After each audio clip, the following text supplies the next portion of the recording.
오늘은 아브라함의 실패와 하나님의 은혜란 말씀을 가지고 함께 말씀을 나누도록 하겠습니다.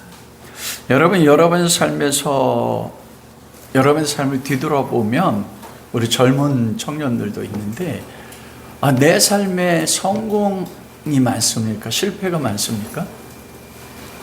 여러분은 인생 어떠세요? 우리가 예수 그리스도를 믿고 그리고 우리는 연약하고 넘어짐에도 불구하고 적어도 진실함으로 그리스도의 말씀에 순종하고 복종하면서 살려고 하는 것이 우리 모든 성도들의 삶의 소망입니다. 그리고 지금의 모습이 때로는 우리가 우리 자신을 봐도 부족한 가운데 있지만 그래도 여러분 그리스도 사랑하지 않습니까? 베드로가 예수님 3번 부인하고 저주까지 했어요. 그때 예수님이 베드로를 만나시고 나서 가장 먼저 물으셨던 질문이 바요나 시몬아 내가 나를 사랑하느냐. 여러분 그때 우리도 고백할 수 있지 않습니까? 주여 내가 주님 사랑합니다.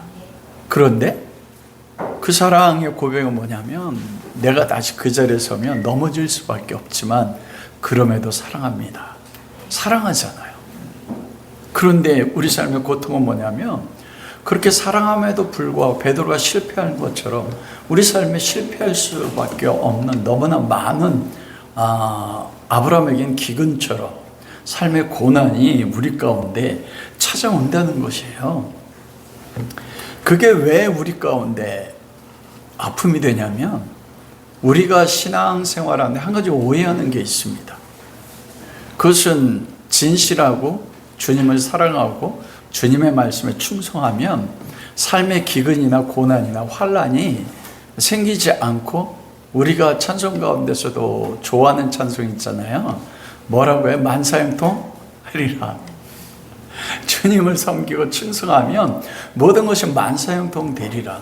이렇게 생각하면서 신앙생활 살기 때문에 내가 주님 사랑하고 순종했다고 생각하는데 비록 부족하지만 왜 내 삶에 이렇게 기근이 많고 환난이 많고 그로 인해서 내 삶이 이렇게 실패한 것처럼 보이는가?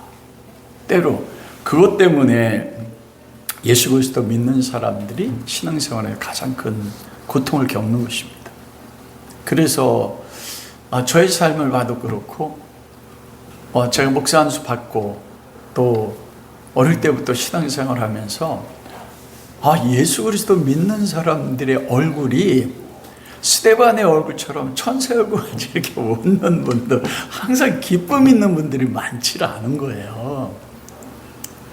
그렇다고 해서 저는 항상 기쁨이 있느냐? 제 모습도 그런 걸 본다는 것입니다. 왜 예수님을 처음 만났을 때는 아무것도 필요하지 않고 기쁨이 있었는데 삶을 살다 보면은 그런 많은 기쁨들은 사라지고 삶이 살아가는 자체가 고난이 되고 짐이 되는 것들을 많이 경험하게 된다는 것입니다. 여러분 보편적으로 모든 인생 심지어는 예수 그리스도를 믿어서 거듭난 하나님의 아들들에게 평생 살아가면서 아브라함이 겪었던 기근은 일상사입니다. 여러분 동양에도 그 말이 있지 않습니까? 승패는 병가지 상사다. 우리의 성도의 삶을 에베소서 6장에서는 사도 바울이 뭐라고 말씀했습니까? 우리의 씨름은 혈과 육에 대한 것이 아니요 공중의 권세 잡는 자와 싸우는 영적 씨름. 원을 보면 그게 레슬링이에요. 전쟁과 같은 것입니다. 그러면 영적 전쟁에도 항상 이겨야 되느냐? 그것처럼 좋은 건 없어요. 항상 이기신 분은 한 분밖에 없으세요. 예수 그리스도. 그러면 성공하고 때로는 전쟁에 패하는 것은 그리스도의 성도의 삶의 일상생활이라는 거예요. 항상 일어날 수 있는 것입니다. 왜냐하면 더군다나 우리는 육체에 뭘 가지고 있습니까? 본성 가운데 아직 매어져 있어요. 그 위대한 사도 바울조차도 로마서 7장에서 그렇게 고백하지 않습니까? 내가 선을 행하려고 하나 내 안은 또 다른 법이 있어 나를 어디로 이끌어간대요? 죄악 가운데 이끌어가노라. 그러면서 오라 나는 곤고한 자로다. 이 사망의 몸에서 누가 나를 건져내랴. 우린 그걸 겪게 되어 있다는 거예요. 그거를 성경적 관점에서 받아들이고 살아가는 것과 나의 삶에서는 내가 그리스도를 섬기면 나의 삶에는 실패는 없고 성공만 있다. 여러분 어떻게 생각하세요? 그렇지 않습니다. 하나님 날아갈 때까지 전쟁에 승리할 때가 있으면 전도서에도 뭐라고 해요? 피할 때가 있어요. 설 때가 있으면 넘어질 때가 있는 것입니다. 그래서 우리 삶에서 신앙생활에서 내가 목적했던, 내가 뜻하든 뜻하지 않았던 생기는 모든 일들을 우리가 바라보는 성경적 관점, 그게 중요한 것입니다. 그러면 실패를 겪었을 때, 전쟁에 패배했다고 여겼을 때, 그때 가장 중요한 것은 그것을 어떻게 돌파하느냐가 중요한 거예요. 세상에서도 여러분, 하나님을 믿지 않는 사람들, 세상에서 영향력을 미치는 사람들이 끊임없이 반복적으로 그들이 공통되게 이야기하는 것입니다. 넘어졌을 때 그 실패를 가지고 어떻게 다시 일어날 수 있고 배우느냐, 그에 따라서 삶이 결정난다고 세상에도 이야기하고 있다는 것입니다. 그래서 오늘은 믿음의 조상 아브라함, 저는 이 말씀 읽으면 항상 마음에 위로가 돼요. 죄송하지만 적극에 할 때 믿음의 조상 아브라함의 삶에서 우리가 몇 가지 보지 않습니까? 그리고 창세기 25장에서도 아브라함이 삶의 마지막이 뭐로 끝나도록 성령께서 기록하셨습니까? 그가 아내 사라가 죽고 나서 그들하고 후처를 취해가지고 6명의 자녀를 낳습니다. 그런데 그 6명의 자녀들 아브라함이 어떻게 해요? 상속을 줘서 아브라함으로부터 떠나가게 해요. 이삭과 약속의 하나님의 약속으로부터 떨어지는 것입니다. 자, 그거 보면은 우리가 하나님 앞에 믿음의 삶을 산다는 것이 무엇으로 살아가는 것인지 아무도 자랑하고 내세울 걸 가지고 있는 사람이 아브라함 삶을 통해서 아무것도 없습니다. 그런데도 은혜인 것이에요. 마지막 죽을 때 수가 다음에 잠자듯이 하나님의 부르심 받았다. 그게 아브라함의 삶의 마지막 모습이었던 것입니다. 그래서 오늘은 아브라함의 기근에 대한 실패와 아브라함의 실패를 통해서도 베푸시는 하나님의 회복의 은혜가 무엇인지 함께 나누고 싶습니다. 첫 번째는 아브라함의 실패입니다. 첫째는 기근의 때 제단을 쌓는 것과 하나님의 이름을 부르는 것을 멈췄습니다. 오늘 10절 말씀에 보면 그렇게 말하지 않습니까? 그 땅에 뭐라고 말씀해요? 기근이 들었으므로, 그런데 그 땅에 기근이 심하였습니다. 그때 아브라함이 애굽으로 내려가기로 결정을 합니다. 그냥 내려가는 게 아니에요. 가뭄만 피하기 위해서 거주하기 위해서 내려왔습니다. 목적 자체가. 그리고 우리가 읽지 않았지만 창세 13장에서 1절에 3절 말씀해 보니까 그가 다시 애굽에서 내려와 남방 네게부가 남방이거든요. 가장 부엘세바 아래쪽인 네게부 사막 광야지요. 베델과 아이 사이에 거하면서 뭐 했어요? 전에 행하던 대로 제단과 여호와 이름을 불렀어요. 그 사이는 뭐예요? 이게 카이아즘 구조예요. 그 위에도 베델과 아이 사이에서 거하면서 제단을 쌓고 여호와 이름을 불렀다. 근데 실패가 나오고 그 다음에 뭐예요? 다시 올라와서 베델과 아이 사이에 거하면서 제단을 쌓고 여호와 이름을 불렀습니다. 가장 이게 샌드위치 가운데 핵심되는 게 도우잖아요. 놀랍지 않습니까? 아브라함의 실패가 삶에 있어서 최고의 뭐예요? 도우 핵심이란 거예요. 그 실패 가운데 무엇을 배울 것인가? 그 사이에 뭐가 있냐면 제단 쌓는 것과 여호와 이름 부르는 것을 멈춘 거예요. 왜냐하면 아브라함에게 있어서 기근은 이해가 되지 않는 겁니다. 우리도 동일하지 않습니까? 왜 내 삶에 이러한 일이 생기지? 내가 예수 그리스도 섬기는데. 여러분, 아브라함이 하나님의 말씀에 따라서 아비 본토 친척을 떠나가지고 하란을 떠났잖아요. 다 모든 거 버리고 떠나서 약속의 땅에 들어왔단 말이에요.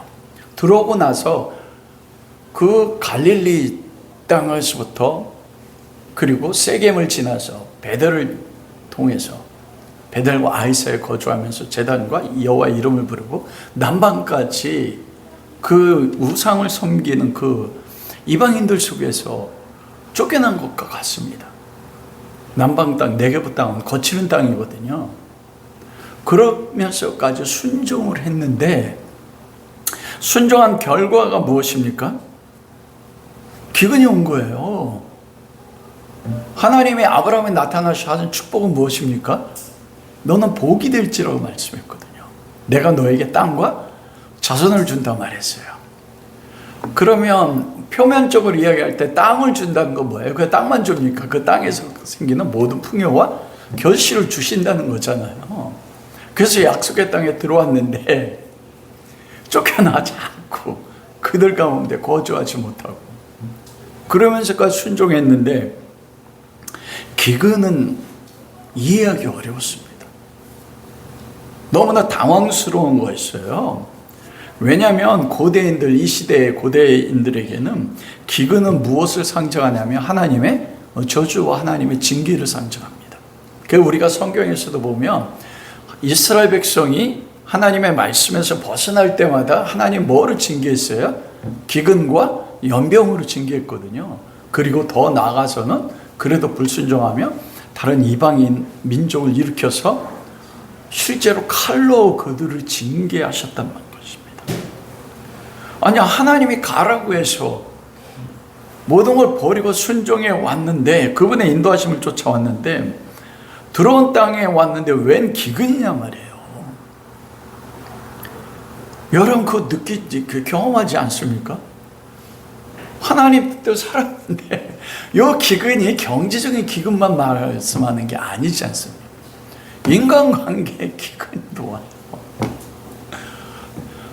할 수 있는 것으로 다 섬겼는데 오히려 상대로 또 대적을 받기도 하고 사랑하는데도 불구하고 어떻게 돼? 관계가 깨어져 가지고 그게 사람의 관계 속에 오는 기근 아닙니까? 그런데 그가 제단에서 여호와 이름을 불렀던 그 결과가 오는 게 뭐였어요? 기근이었단 말입니다. 그때 아브라함이 단사기를 멈춘 거예요. 근데 참 놀라운 게 뭐냐면 이 믿음의 조상의 모습인데 제 모습과 우리의 모습이 너무 달라. 단사기를 멈췄다고 할 때 왜 단사기를 멈췄을까? 제가 묵상해 보니까 하나님 원망하는 마음이 있어요. 나는 이렇게 했는데 왜 하나님 나에게 하십니까? 나는 옳은데 뭐예요? 하나님은 틀렸다는 생각이 있어요. 요거는 제 해석이에요. 제가 제 자신의 삶을 보게 돼. 거기서 제단 쌓기를 멈췄고 여호와 이름을 부르지 않았습니다. 제단을 쌓고 여호와 이름을 부르는 건 무엇입니까? 하나님에 대한 전적 신뢰예요. 그리고 삶의 모든 것들이 내가 삶의 주인이 아니고 하나님의 삶의 주인이라 여호와 이름을 불렀다는 것은 기도일 뿐만 아니고 나의 삶이 어떤 삶이 되어야 될지 물어본 거예요. 그리고 하나님의 말씀에 따라 이끌림 받았던 삶을 사는 것이 아브라함이었습니다. 세겜으로 오고 거기서 아래로 내려가서 베델과 아이사에 거한 것도 그가 제단을 쌓고 여호와 이름을 불렀잖아요. 하나님 앞에 여호와 이름 부를 때마다 말씀하신 음성을 듣고 뭐 한 거예요? 그에 따라 순종해서 남방까지 내려왔다는 것입니다. 그런데 내가 생각하는 하나님에 대한 신앙의 삶에 있어서 하나님을 섬기면 이런 결과가 올 거야. 이것과 다른 삶이 생겼을 때 그때 아브라함이 넘어졌던 거예요. 하나님께 순종한 기근이 없고 고난도 없고 풍요만 있을 것이다. 그 하나님의 약속에 따라서 젖과 꿀이 흐르는 땅으로 풍요와 다산의 땅으로 왔는데, 그런데 오니까 기근입니다. 여러분, 아브라함이 풍요와 다산, 왜냐하면 가나안 7 족속이 섬겼던 신들이 풍요의 신이고 다산은 신이잖아요. 그걸 아브라함이 추구했다는 걸 어떻게 합니까? 그가 내려간 땅이 어느 땅이에요? 애굽 땅입니다, 여러분. 애굽은 예전부터 어떤 땅이었습니까? 가장 풍요로운 땅이에요. 가나안 땅은 늦은 비와 이른 비와 늦은 비가 와서 그 두 번의 비가 올 때만 농사 지을 수 있어요. 애굽은 나일강이 범람해서 그곳에 뭐예요? 발로도 농사를 지을 수 있다고 하잖아요. 물이 풍족하니까, 땅이 비옥하니까. 그래서 이집트는 가장 풍요로운 땅입니다. 그래서 하나님이 야곱의 12아들들을 73명을 이집트로 보냈을 때 그게 뭐였어요? 이스라엘 백성을 거기서 200만으로 만들었던 인큐베이터 같은 것이 가장 풍요로운 땅. 아브라함 기근이 들자마자 제단 쌓기를 멈추고 여호와 이름을 부르기를 멈추고 이집트로 갔다는 건 뭐예요? 무엇을 따라 쫓아간 거예요? 풍요를 따라 쫓아간 것입니다. 다른 말로 얘기하면 믿음의 조상 아브라함조차도 약속의 땅 가나안 땅에 아비부터 친척을 떠나 내가 지시할 땅을 가라 할 때 가나안 땅에 들어온 목적이 뭐였다는 겁니까? 바로 풍요였어요. 다산이었어요. 세상 가운데서 영광 받는 것이 아브라함의 목적이었던 것이에요. 땅에 들어가서 왕정 시대를 통과할 때 하나님이 북이스라엘과 남유다를 책망했던 큰 이유 가운데 한 가지가 무엇입니까? 제가 이 설교 준비하면서 우리가 지금 100일 통독하는데 이사야서 읽지 않습니까? 근데 아브라함의 삶과 똑같은 말씀이 나와요. 제가 그걸 읽고 너무 놀랐어요. 아브라함과 이스라엘이 똑같은 거예요. 이사야서 30장 2절 말씀해 보니까 1절부터 제가 읽어드릴게요. 3절까지 한번 찾아보세요. 이사야서 30장 1절부터 3절. 여호와께서 이르시되 패역한 자식들은 화 있을진저 그들이 개교를 베푸나 나로 말미암지 아니하며 맹약을 맺으나 이집트와 맹약입니다. 나의 영으로 말미암지 아니하고 죄에 죄를 더하도다. 그들이 바로의 세력 안에서 스스로 강하려 하며 애굽의 그늘에 피하려 하여 애굽으로 내려갔을 때 나의 입에 묻지 아니하였도다. 그러므로 바로의 세력이 너의 수치가 되며 애굽의 그늘에 피함이 너희의 수욕이 될 것이라. 여러분, 믿음의 조상 아브라함이 똑같습니다. 그 기근이 오자마자 어디로 가냐면 세상의 풍요를 쫓아 가는 거예요. 그런데 그 결과가 무엇으로 나타납니까? 3절에 보니까 수치와 수욕을 겪었다고 말하잖아요.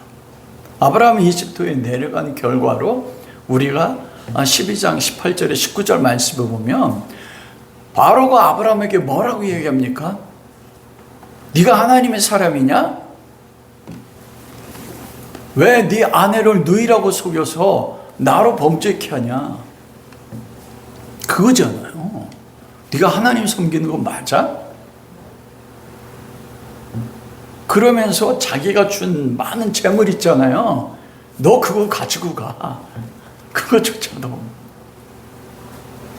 아브라함으로 인해서 아브라함 자체만 수치와 수욕을 겪는 게 아니고 아브라함으로 인해서 누구의 이름까지 떨어졌습니까? 하나님의 이름까지 땅에 떨어진 거예요. 추구했던 목적 자체. 그런데 가장 아브라함이 실패한 첫째는 뭐냐면 하나님에게 묻지 않았습니다. 이사야 30장 2절에서도 그렇게 말씀하지 않습니까? 나의 입에 묻지 아니하였도다. 기근이 왔었을 때 하나님, 왜 내 삶의 약속의 말씀에 따라서 가나안 땅까지 모든 걸 버리고 쫓아왔는데 왜 나에게 이런 기근을 허락하십니까? 하나님께 묻지 않았어요, 여러분. 애굽에 내려간 목적 자체가 풍요를 쫓은 것도 잘못이었지만, 그렇지만 여러분, 성경에서 하나님께서 애굽으로 내라고 말씀하실 때가 있었어요. 야곱에게 하나님 뭐라고 말씀하셨어요? 요셉이 살아있단 말을 들으니까 야곱이 내려가기를 두려워했어요. 안 내려갔습니다. 성경 잘 읽어보세요. 왜냐하면 자기 할아버지 아브라함이 어디 갔었어요?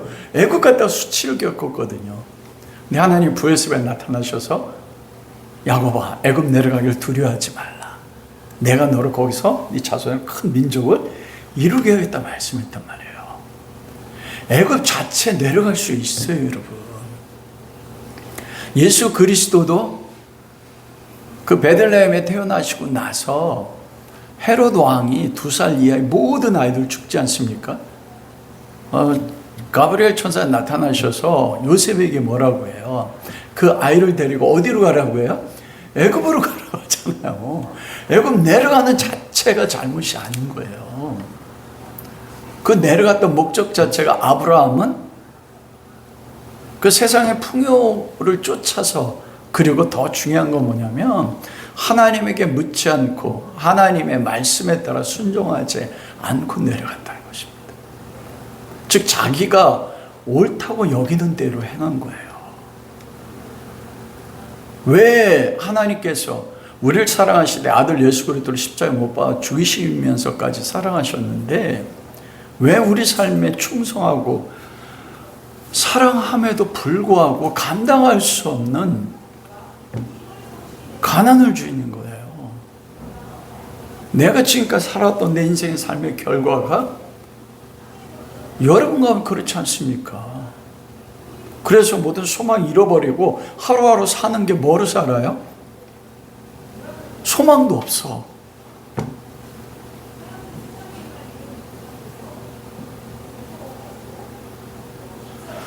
죽을 수는 없으니까 어때요? 사랑하는 성도들의 모습이 우리의 모습 속에 보인단 말입니다. 하나님이 하나님 백성에게 기근을 주신 목적이 무엇인가요? 그것은 창세전에 그리스도 예수 안에서 선택하고 예정하셨어요. 무엇을 목적으로 선택하고 예정하셨어요? 거룩하고 흠없는 하나님의 아들들이요. 어떠한 환경 가운데서도 하나님의 통치, 하나님 나라는 뭐라고 했습니까? 하나님의 아들의 아들됨이 뭐예요? 부모님의 마음을 알아서 순종하는 게 아들, 딸의 첫 번째 자식의 도리 아닙니까? 그의 효의 근본이에요. 환경이 나를 배반하는 같은 그런 환경 가운데서도 아버지 하나님께서 이런 환경을 허락하셨을 때 이 환경을 주신 하나님의 뜻이 무엇인지, 하나님의 목적이 무엇인지 그거를 생각하는 거예요. 그리스도인들은 생각이 하지 않습니다. 특히 한국 교인들은. 다른 분들은 아니고 제 자신은 베레아 사람들이 뭐라고 해요? 사도 바울이 말씀을 전했는데도 과연 구약 성경 그런가요? 성경을 상고했다고 했거든요. 하나님이 기근을 준 목적은 뭐냐면 어떤 환경 가운데서 하나님의 뜻, 말씀 따라 통치하고 순종하는 하나님의 백성들, 하나님의 아들들을 만들기 위해서 하나님이 주신 것이에요. 그러므로 그 기근을 통해서 하나님은 아브라함을 믿음을 공고케 하고 하나님 말씀만을 쫓아서 살 수 있는 하나님의 아들로 성숙하게 만들기 위해서 기근을 허락하신 것입니다. 여러분, 우리가 추석이나 설날 명절 되면 고향을 기억하잖아요.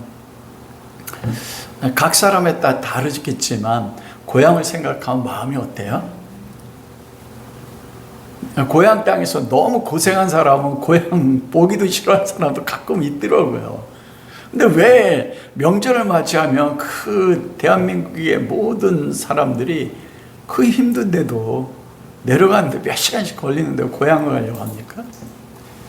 그곳에 사랑이 있는 거예요. 그것을 사랑하는 나의 부모님이 계셨고 그 부모님의 사랑 안에서 살았던 땅이기 때문에 그 땅은 하나님 나라라고 했습니다. 고향이 좋은 이유는 뭐냐면 그것에 아버지가 재산을 많이 있어서 재산을 많이 주기 때문이 아닌 거잖아요. 부모님의 사랑 때문에 고향 가면 그걸 기억할 수 있습니다.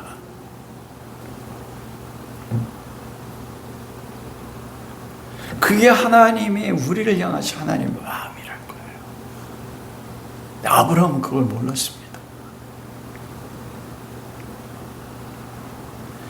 아들을 행복하게 진짜 믿음의 아들로 만들기 위해서 기근을 주시는 하나님의 마음이 어떤지 이해를 못하고 합니다.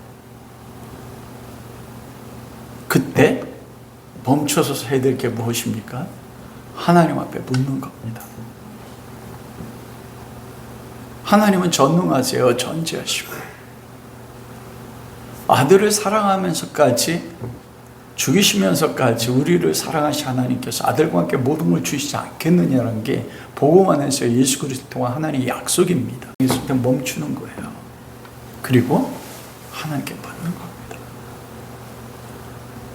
여러분 신명기 8장에도 보면 하나님께 40년 동안 10가지 기적을 통해서 홍해바다 가운데 이집트 군대를 수장시키시고 그들을 이끌어간 게 여러분 그 약속의 땅은 200만 명이 가더라도 일주일이 안 되는 거리, 짧은 거리예요. 근데 왜 하나님께서 40년 동안 물도 없고 먹을 것도 없고 고기도 없고 전갈과 뱀밖에 없는 그 땅으로 40년 동안 인도하셨느냐고요. 신명기 8장 2절에 그렇게 말씀하세요. 40년 동안 너로 하여금 광야의 길을 걷게 하신 것은 이스라엘을 낮추셔서 우리로 하여금 겸손케 하셔서 우리를 시험하사 그들이 하나님의 명령을 지키는지 안 지키는지 알려하심이라. 이건 뭐냐면 하나님의 말씀을 광야 가운데서도 아무것도 주지 않을 때 그때도 불구하고 내 말씀에 따라 순종하는가 그걸 시험해서 통과 못하면 징계하기 위함이 아니고요. 시험의 목적이 뭡니까? 여러분 시험 학교 다녔잖아요. 대한민국 학생들처럼 시험 많이 보는 학생들이 없는데 시험을 치는 목적이 뭐냐면 학업을 높여서 좋은 점수 받아서 어디 가도록요? 좋은 대학. 그래서 목적이 뭐냐면 어떤 환경 가운데서도 하나님의 말씀대로 순종하는 강한 하나님의 아들 만드는 게 하나님의 목적이라는 것입니다. 과연 내 말에 따라 순종하는지 내 말에 따라 순종하지 않는지 진짜 하나님이 좋아서 말씀에 순종하는지 아니면 하나님께서 주는 게 많아가지고 하나님이 주는 거를 목적으로 해서 순종하시는지 그래서 그렇게 만들기 위한 하나님의 사랑이 뭐냐면 기근입니다. 그래 우리에게 동일해요. 우리 삶에서도 하나님 기근을 주시는 목적이 뭐냐면 내 삶의 환경이 어떤 환경 가운데서도 하나님의 흔들리지 않는 믿음 그리고 어떤 환경 가운데서도 하나님이 나를 사랑한다는 그 확신을 가지고 순종의 삶을 살아가는 하나님의 자녀 그 사람이 뭐예요? 하나님 나라잖아요. 우리가 하나님 나라라고 했어요. 하나님 나라는 땅의 개념이 아닙니다. 통치 개념이라고 했습니다. 하나님이 다스리는 것 하나님 말씀하신 대로 살아가는 것. 그 우리가 잊지 말아야 될 것은 그 40년 6월절 어린 양을 죽이고 나서 그들을 인도했던 것이 어느 땅이냐면 바로 광야였습니다. 40년. 아브라함의 실패는 뭐냐? 묻지 않는 거예요. 하나님 앞에 제단 쌓기를 멈추지 않고 여호와 이름을 부르 물었다면 하나님 말씀하셨을까요? 말씀하지 않았을까요? 이삭의 때도 가뭄이 들었습니다. 이삭 이집트에 내려가지 않았습니다. 안 내려갔어요, 이삭은. 이게 한번 아버지 아브라함이 경험했던 경험을 통해 배운 거 아닙니까? 여호수아가 여리고성을 정복하고 나서 아이성에 실패했던 게 무엇입니까? 명확하게 말해요. 하나님이 여호수아가 여호와께 묻지를 아니했다. 엽수 족속이 이스라엘의 여호수아 모든 족장들을 속이기 위해서 먼 곳에서 영한 모습으로 왔을 때도 하나님 동일하게 뭐라 말씀합니까? 그들이 여호와께 묻지 아니했다. 하나님께 묻지 않은 것입니다. 그게 아브라함이 신앙의 여정 가운데서 했던 가장 큰 신앙의 실패의 원인이었어요. 하나님 앞에 묻지 아니한 것입니다. 내려가고 안 내려가는 것은 그게 중요하지 않습니다. 아브라함이 풍요 때문에 내려갔다는 것이 죄가 되지만, 왜냐하면 우리가 여러분 살아야 될 땅이 어느 땅입니까? 애굽에 사는 겁니다. 우리는 그 애굽 땅 가운데서, 세상이 애굽이잖아요. 그 땅 가운데서 뭐 하는 거예요? 그 속에 하나님 나라가 있어요. 우리가 하나님 나라예요. 세상 모두가 바로왕, 세상 왕인 사단의 통치를 받을 때 그리스도인들은 그곳 가운데서 뭐 하는 거예요? 하나님의 통치를 받는 삶을 사는 거. 아멘. 모든 세상 사람들이 다 대적하고 모든 관계가 모든 영역에서 기근이 왔을 때조차도 그때 하나님의 말씀인 대로 순종의 삶을 통해서 세상이 무엇을 봅니까? 우리를 통해서 하나님의 통치받는 하나님 나라를 우리를 통해 보는 겁니다. 그래서 아브라함에게 하신 약속이 그거잖아요. 너로 말미암아 모든 족속이 복을 얻으리라. 은송이 안녕? 오랜만이다. 여러분, 그래서 아브라함의 그 신앙의 실패를 뭐로 표현하냐면 내려갔다, 애굽으로 내려갔다, 그렇게 표현해요. 제가 기도한 제목 가운데 엠마의 두 제자를 제가 좋아하거든요. 그들이 예루살렘에서 어디로 내려갔어요? 엠마오로 내려갈 때 신앙의 태보가 바로 내려가는 거예요. 삼손이 딥나에서 블레셋 딥나로 내려갔어요. 드릴라를 만나기 위해서. 탕자가 아버지 집을 떠나 어디 갔다고 타국으로 내려갔다 말씀합니다. 요나가 요바로 내려가서 다시스 가기 위해서 요바로 내려갔단 말입니다. 나오미가 베들레헴 땅에 기근이 왔었을 때 베들레헴에서 어디로 내려갔어요? 모압 땅으로 내려갔어요. 이사야서 30장 20절에 그러므로 바로의 그늘의 수치, 30절에 3절에 수치와 수욕을 겪었거든요. 두 아들이 죽고 남편까지 이뤘어요. 나오미가 돌아올 때 베들레헴 사람들한테 뭐라고 해요? 내 이름을 나오미라 하지 말고 뭐라고요? 말하라. 쓰다 이렇게 말하지 않습니까? 그래서 아브라함이 내려갔다가 우리가 잊지 않았지만 13장 1절부터 3절에 보니까 이집트에서 네겝으로 올라왔다. 엠마오 내려간 두 제자가 내려가다가 예수님 만나서 가슴이 뜨거워지니까 어디로 가요? 예루살렘으로 올라갔다. 다 이렇게 표현하는 것입니다. 아브라함이 실패했던 두 가지 실패가 불신과 두려움으로 살을 팔았습니다. 여러분 이해가 되세요? 아내를 팔았어요. 풍요를 얻기 위해서 가뭄을 피해서 내려갔는데 더 큰 결핍을 맞이한 거예요. 그 두려움 때문에 뭐라고 이야기합니까? 자기 아내에게 당신은 아리따운 사람이라. 당신을 얻기 위해서 이집트 사람이 나를 죽이고 당신을 취할 것이다. 그러니까 나를 살리기 위해서 뭐라고 해요? 누이라고 이야기해라. 자, 여러분 그 생각 해보셨어요? 적어도 나는 와이프는 팔지 않았는데 아브라함 와이프를 팔았어.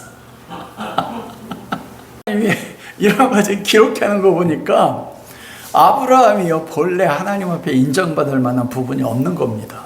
아브라함이 어떤 존재인지 하나님이 드러나게 하신 거예요. 그러면서 뭘 한 겁니까?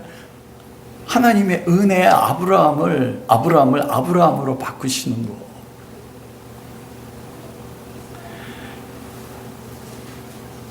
여러분, 그리스도인은 뭐냐면 다른 사람에게 죽는 존재라고요.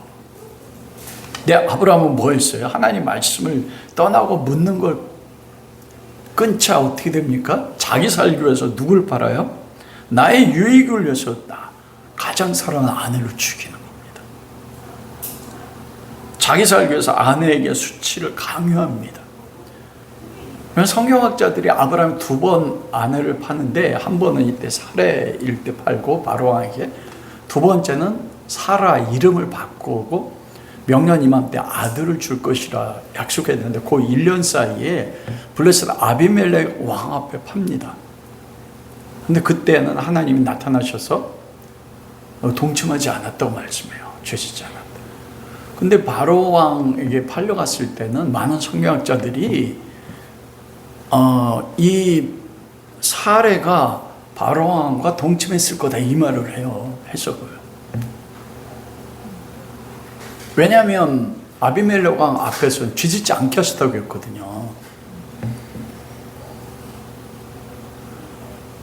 그때 사라가 겪었던 그 수치가 어떻겠습니까? 아브라함은 가뭄을 피해서 갔는데 자기 아내를 바로 왕에 빼앗기고 나서 그 혼자 있었을 때 여러분 그 아브라함 마음 아시겠습니까? 그가 나중에 다시 올라오고 나서 조카 롯이 포로로 잡혀가잖아요. 318명 데리고 쫓아갈 수 있었던 게 어디로 나왔습니까? 이때 깊은 수치요. 하나님 없는 삶을 살았을 때 겪어야 되는 삶의 고통이 무엇인지 보고 싶어요. 두려움 때문이에요. 자기 생명. 그게 첫 번째. 두 번째는 뭐냐면 왜 2번이나 반복했을까? 왜 사라는 남편이 아브라함 그 얘기했을 때 사라가 동의했지 않습니까? 어떤 억압에 있어야 대응을 찍은 건 아니잖아요. 그건 뭐냐면 내가 살아야만이 하나님의 언약이 이루어질 것이라 믿었어요. 이건 저의 해석이에요. 그러므로 내가 언약, 당신은 죽어도 아브라함이 살으면 어떻게 돼요? 아브라함이 씨가 복을 얻는다고 했잖아요.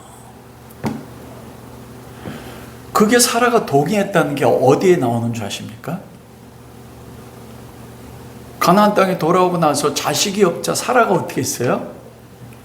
하가를 취해서 자식을 낳으라고 했을 거예요. 나를 통해서 안 나와도 되니까 자기가 약속의 자녀를 낳는 언약의 주체라는 걸 사람이 믿지 못했어요. 아브라함만을 통해서 낳으면, 아들이 나오면 언약이 이루어질 거야.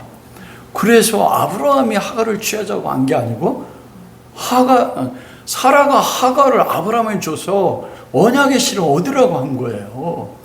사라가 뭡니까? 2번이나 동의한 겁니다, 여러분. 아브라함조차도 아브라함이 먼저 이야기한 건 여러분 여기서 신앙에 폭력이 나오는 겁니다. 내가 옳다고 하는 하나님과의 의로 따라서 어떻게 해요? 같은 신앙을 언약의 대상자인 아내를 어떻게 해요? 희생시키는 거예요. 여러분, 이게 그리스도인들의 세계 가운데 얼마나 많은지 모릅니다. 나는 하나님의 뜻을 이루려고 해. 하나님의 목적을 이루려고 하는데 그게 상대편을 죽이는 거예요.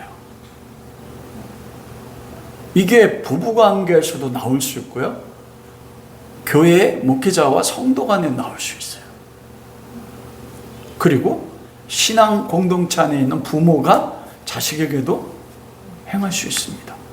하나님의 뜻이잖아. 하나님의 언약을 이루면 너 이렇게 해야 돼.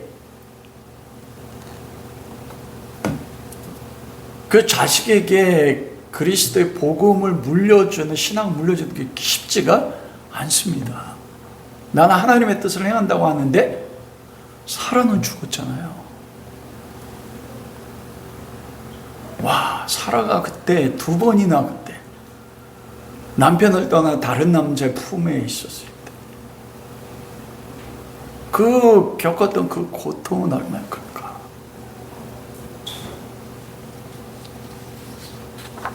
아브라함이 사라를 바랐던 것은 뭐냐면 신앙의 교만입니다. 나는 옳고 나만을 통해서 하나님의 언약이 이루어진다는 이게 너무나 우리 삶 가운데서 왜 사랑하는 형제 자매들끼리 여러 가지 원인이 있지만 신앙의 공동체 가장 기본이 가정 안에서도 그런 일이 있을까? 우리가 머물러 생각해 볼 필요가 있어요. 저 이 말씀을 보면서 제가 제 자신이 되게 놀란 거예요.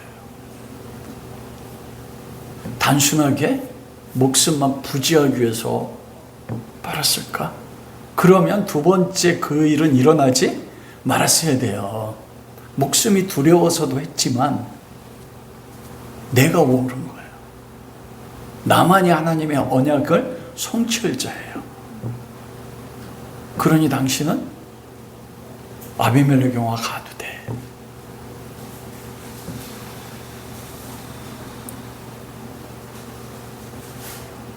그게 아브라함이 가졌던 최고의 신뢰입니다.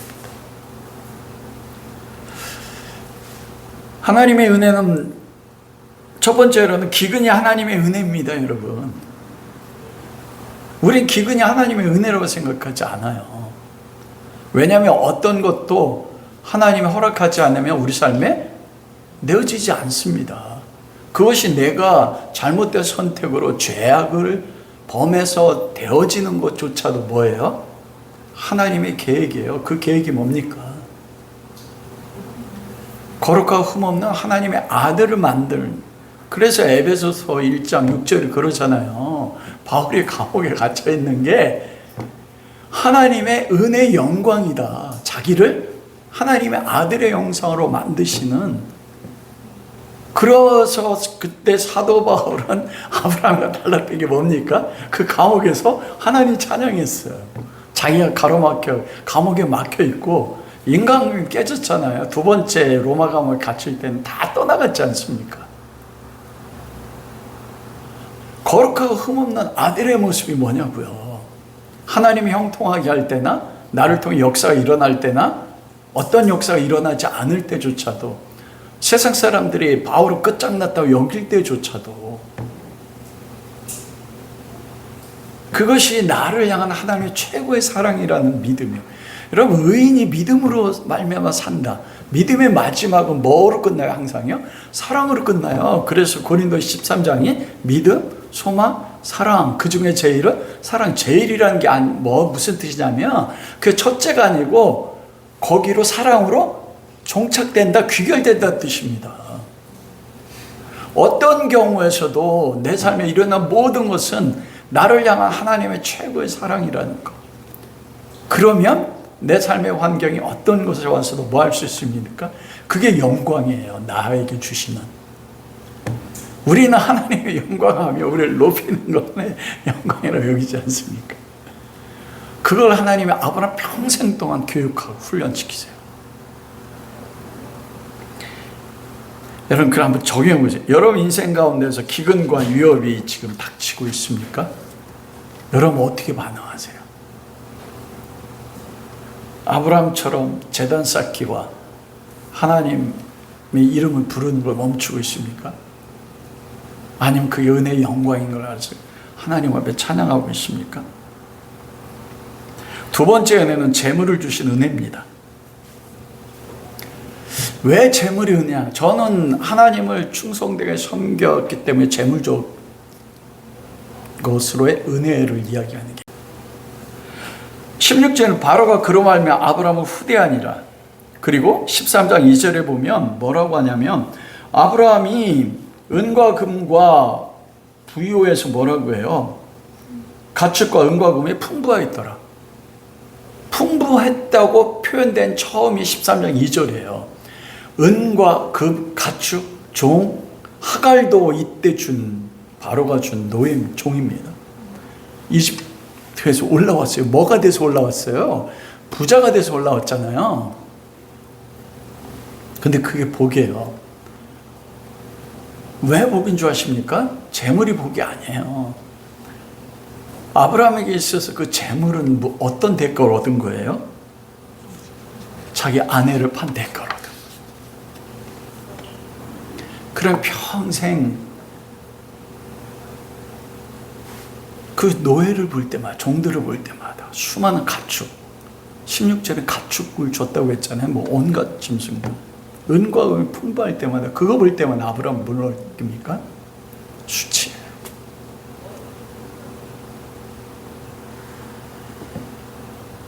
그러면서 뭐예요? 믿는 하나님의 백성이 복의 근원되는 것은 이 땅에 보이는 재물이 아님을 가르친 겁니다. 그리고 아브라함이 노력으로 얻은 재물이 아니잖아요. 우린 그러지 않습니까? 하나님한테 충성하면 충성의 결과로 복이 준다고. 맞아요, 다윗 같은 경우는. 그러나 다윗은 그 재물의 목적이 어디 있었습니까? 하나님의 성전 짓는 거였습니다. 그 목적 자체가 나의 풍요와 나의 부귀 가운데 있지 않았어요. 아브라함에게는 자기가 아내를 팔고 하나님의 언약을 지키기 위해서 나는 살아야 되고 내가 옳고 그 결과로 얻은 게 뭐예요? 바로를 통해서 재물과 뭔 가축을 얻었어요. 바로가 아브라함에게 너 네 거 가지고 가. 그게 뭡니까? 그것도 재물 자체조차도 바로는 멸시한 거예요. 아브라함이 바로가 그 말을 해서 그걸 받았을 때 아브라함은 그때 마음이 어떻을까요? 나중에 그러잖아요. 이 사건이 있었기 때문에 소돔과 고모라 성을 전쟁에 패했을 때 롯을 데려갈 때 모든 걸 다 찾아왔잖아요. 그때 소돔 왕이 뭐래요? 모든 재물 가져라. 그때 아브라함이 뭐라고 하니까 너로 인해 내가 부자 됐다? 이 말 듣기 배운 거예요. 재물이 복이 아니라는 걸. 평생 동안 그 재물을 볼 때마다 무엇합니까? 아브라함의 고통이었습니다. 그리고 그 재물을 통해서 추구해야 될 것은 하나님뿐인 걸 알았어요. 그래서 네가 복이 된다는 게 재물로 말면 복, 자선과 땅, 요 모든 것도 이 땅에 눈에 보이는 세상 가운데 있는 복이 아닌 걸 알고 있습니다. 그러면 그 바로가 줬던 그 재물이 아브라함에게 뭐였어요? 하나님의 은혜입니다. 그거 볼 때마다 아브라함은 재물로 살지 않았습니다.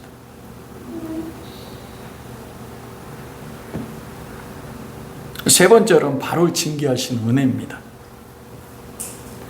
여러분, 여기서 실수하고 죄를 지은 사람은 누구예요? 아브라함입니다. 사라를 팔은 것도요. 그런데 하나님은 누굴 징계합니까? 바로를 징계한 큰 재앙이란 말이에요. 이건 뭐냐면 큰 몽둥이로 때렸다는 뜻입니다. 어떤 몽둥이로 때렸는지 나오지 않아요. 근데 아비멜렉 왕을 징계했을 때는 사라를 아비멜렉이 취했잖아요. 동침하지 않았지만. 근데 그때 아비멜렉 가문의 모든 태가 막혔어요. 근데 그거보다 더 큰 징계라고 말씀하신 것입니다. 그러면 태의 문이 다 막혔을 수도 있고, 감당할 수 없는 재앙이 바로 왕에 내렸단 말이에요. 그럼 여러분, 하나님, 죄진 건 아브라함인데 왜 바로가 책망받습니까? 여러분, 그게 복음인 거 아세요?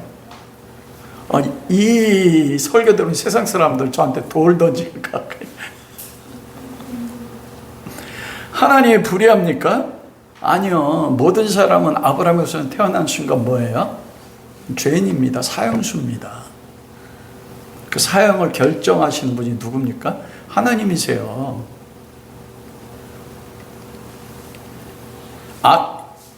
이집트를 10가지 재앙으로 이집트를 징계하셨을 때 이집트가 무슨 잘못이에요? 이스라엘 백성 구원하기 위해서 누가 매 맞은 거예요? 바로 왕과 이집트 백성이 매 맞았어. 10가지 재앙으로. 여러분, 그들은 이미 하나님 앞에 멸망하기로 예정됐어요. 집행유예. 그렇기 때문에 하나님이 그 때에 관계없이 그들을 징계해도 하나님 불의하지 않습니다. 그렇게 불의하지 않은 게 뭐냐면, 그들을 징계하기 위해서 아들을 어떻게 했어요? 모든 인류의 죄값을 대신해 십자가에서 죄값을 치르게 하셨단 말입니다. 여러분, 그래서 악한 자도 악한 날에 쓰기에 합당하다고 하셨어요. 여러분, 그게 하나님이 선택받아 하나님의 백성들을 향해 가지는 복음 안에서 은혜라니까요. 그렇다고 해서 여러분들이 잘못했는데 저 사람 잘못 안 했어, 하나님 저 사람 징계해 주세요, 그럼 큰일 나는 겁니다. 그런데 그쪽으로 해석하지 마세요. 출애굽의 목적을 위해서 아들도 만들기 위해서인 거예요. 그리고 바로를 책망함으로써 또 다른 목적이 있습니다. 바로로 하여금 누구를 알게 하신 것입니까? 아브라함의 하나님 여호와가 누군지 알게 하신 것입니다. 그걸 통해서 뭘 열어주신 거예요? 구원의 길 열어주신 거예요. 아비멜렉 왕에게도 똑같지 않습니까? 태문이 갇혔는데 아브라함으로 인해서 태문이 열렸잖아요. 근데 그는 자기의 의지를 가지고 선택하지 않은 거예요. 자유의지를 가지고. 바로 왕도 마찬가지고요. 그리고 그 바로를 징계함으로 인해서 아브라함이 두 가지를 알았습니다. 한 가지는 무엇입니까? 내가 나를 부르신 여호와 하나님은 그때 가장 강대한 나라가 이집트였어요. 바로는 이집트의 왕이었습니다. 신과 동격이었어요. 바로는 신이었어요. 이집트. 여러분, 그 10기에 본 적 있습니까? 람세스 2세가 바로와 같이 살았던 형이 딱 말하면서 바로가 말하니 그대로 될지니라 딱 그러잖아요. 그게 어디에 나와요? 성경에. 여호와께서 말씀하시면 그대로 되니라. 그게 바로였어요, 여러분. 그런데 내가 잘못했는데 하나님 누굴 패요? 바로를 패가지고 바로가 아브라함에게 쫓아와가지고 어떻게 해요? 잘못했다고 안 하지만 너 때문에 내가 이렇게. 그때 안 거예요. 하나님은 바로보다 크시다는 거. 그리고 무엇입니까? 나는 하나님 앞에 범죄했는데 그럼에도 나를 버리지 아니하시고 사를 돌이키시는 하나님의 긍휼과 하나님의 은혜를 한 겁니다. 그 넘어짐을 통해서요. 하나님이 누구신지를 안 거예요. 실패했음에도 범죄했음에도 넘어지지 않고 끝까지 사랑하신 하나님의 사랑이요. 그리고 자기를 사랑하시는 그 이유가 내 행위에 있지 않고 무엇 가운데 있다는 거 알았습니까? 영원하신 하나님의 은혜와 긍휼 가운데 있는 걸, 하나님의 은혜를 한 거예요. 이때 실패를 통해서 아브라함의 삶은 완전히 바뀝니다. 삶을 살아가는 관점 자체가 바뀌어지도록 하나님이 뭐예요? 하나님의 은혜로 만들어 나가시는 것이에요. 그게 복음인 것입니다. 여러분, 그 나중에 보면 318명 데리고 318명 어떻게 소돔과 고모라 5개 나라와 전쟁에서 5개 나라 패했는데 할 수 있는 용기가 생기고 어떻게 이깁니까? 거기서 나온 게 뭐예요? 이때 여호와가 누군지 알았어요. 내가 실패했는데 아내도 팔았는데 바로도 책망해서 아내를 주신 하나님이라면 내가 조카롯을 구하기 위해서 나갈 때 하나님은 어떻게 하신다고요? 전쟁에 승리케 하실 것이요. 그리고 우리가 안 읽었지만 창세기 13장에 보면 롯과 헤어지잖아요. 그때 아브라함이 뭐래? 네가 좌하면 내가 우하고 내가 우하면 내가 좌하리라. 어느 땅이든 두려움이 없었습니다. 하나님이 좌라면 좌로 가고 하나님이 우하라면 우로 갈 수 있는 하나님의 사람으로 자기 자신을 볼 줄 알았어요. 하나님의 통치받는 하나님의 사랑으로 하나님이 만들어 나가신 것입니다. 말씀을 마치도록 하겠습니다. 여러분, 여러분의 인생의 과거를 돌아볼 때 후회가 되십니까? 과거의 어떤 한 시점에 실패를 뒤돌아볼 때 왜 나에게 이런 일을 허락하셨을까? 여러분, 과거의 그 실패가 여러분에게 주시는 하나님의 최고의 은혜인 걸 이제는 받아들일 수 있으세요? 뒤돌아보면 아직도 마음은 아파요. 근데 그것을 우리가 성경 안에서 어떻게 해석하느냐에 따라서 그것이 나를 승리케 하는 자로 만들 수 있는 하나님의 최고의 은혜가 될 수 있는 것입니다. 여러분, 그리고 여러분의 미래는 어떻습니까? 우리 젊은 청년들은 헬조선이라고 이야기하잖아요. 그리고 저희도 60이 지났을 때 노예를 생각하면 마음은 평안하진 않습니다. 그러나 실패할 수도 있어요. 불확실하고. 저는 여러분에게 실패할 수 있다고 말씀드립니다. 그리고 실패할 것입니다. 그리고 실패해도 괜찮습니다. 두려워하지 마세요. 하나님은 아브라함의 실패를 가지고 아브라함을 새롭게 만드셨어요. 하나님 누구신지, 그리고 전쟁에 능한 하나님의 사람 만들어 나왔거든요. 그러므로 여러분, 미래를 바랄 때 기대하십시오. 실패를 두려워하지 마세요.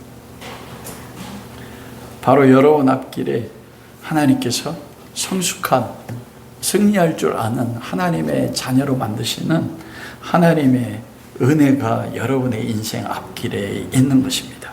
그러므로 하나님을 신뢰하시고 믿음의 발걸음을 내디디십시오. 그리고 여러분의 삶은, 그리고 여러분이 살아갈 미래의 생애를 하나님 나라 약속의 땅으로 바꿔 나가십시오. 하나님이 여러분 그렇게 만들어 가실 것입니다. 네.